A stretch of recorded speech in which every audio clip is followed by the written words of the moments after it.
ಕೂಡಲೇ ಈ ರಾಜ್ಯದ ಜನರನ್ನ ಕ್ಷಮೆಯನ್ನ ಕೇಳಬೇಕು.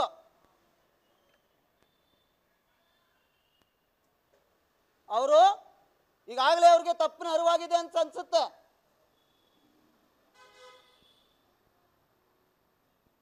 ಕುಟುಂಬ ಅಂತ ಹೇಳಿದ್ಮೇಲೆ ತಂದೆ ತಾಯಿ ಹೆಂಡತಿ ಅಕ್ಕ ತಮ್ಮ ಎಲ್ಲರೂ ಇರ್ತಾರೆ. ಪರ್ಚೇಸ್ ಮಾಡ್ಬಿಡ್ತೀರಿ.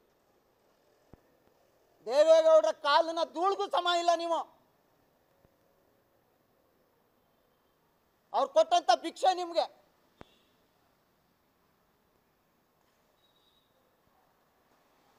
ಎಲೆಕ್ಷನ್ ಕಮಿಷನ್ ಏನು ಸತ್ತೋಗಿದ್ಯಾ? ಇಂಥ ಒಂದು ಸಂಘರ್ಷ ನಡೀತಾ ಇದೆಯಲ್ಲ, ಏನ್ ಮಾಡ್ತಾ ಇದ್ದಾರೆ ಜಿಲ್ಲಾಧಿಕಾರಿ?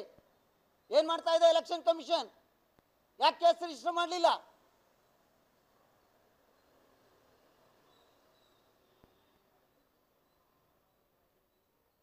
ಇದನ್ನ ಒತ್ತಾಯ ಮಾಡಿ ಚನ್ನಪಟ್ಟಣದ ಮಹಾಜನತೆ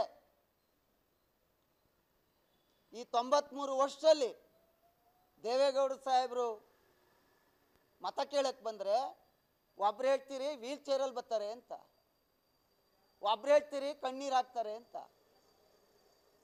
ಎಂತೆಂಥ ನಮ್ಮಂಗೆ ಯೋಗ್ಯತೆ ಇಲ್ಲದೆ ಇರೋರ್ನೆಲ್ಲ ಕೈ ತೋರಿಸಿ ಶಾಸಕರನ್ನು ಮಾಡಿದ್ದಾರೆ. ಇವತ್ತು 93 ವರ್ಷದಲ್ಲಿ ಬಂದು ಅವರು ಪಕ್ಷದ ಉಳಿವಿಗೋಸ್ಕರ ಹೋರಾಟ ಮಾಡ್ತಾ ಇದ್ರೆ ಈ ರೀತಿಯ ಕೀಳು ಮಾತುಗಳನ್ನು ಆಡ್ತಾ ಇದ್ದೀರಲ್ಲ, ಸರಿನಾ? ಇದನ್ನ ಖಂಡಿಸ್ತೀವಿ.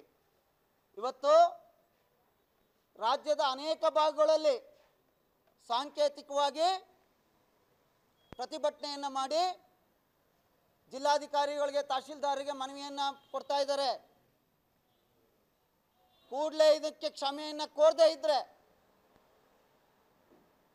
ಮುಂದಿನ ದಿನಗಳಲ್ಲಿ ಆಗುವಂಥ ಹೋರಾಟಗಳಿಗೆ ಸರ್ಕಾರವೇ ಜವಾಬ್ದಾರಿ ಆಗುತ್ತೆ ಅನ್ನುವಂಥ ಮಾತನ್ನು ಹೇಳಿ ನನ್ನ ಗೋಷ್ಠಿಯನ್ನು ಮುಗಿಸ್ತಾ ಇದ್ದೀನಿ.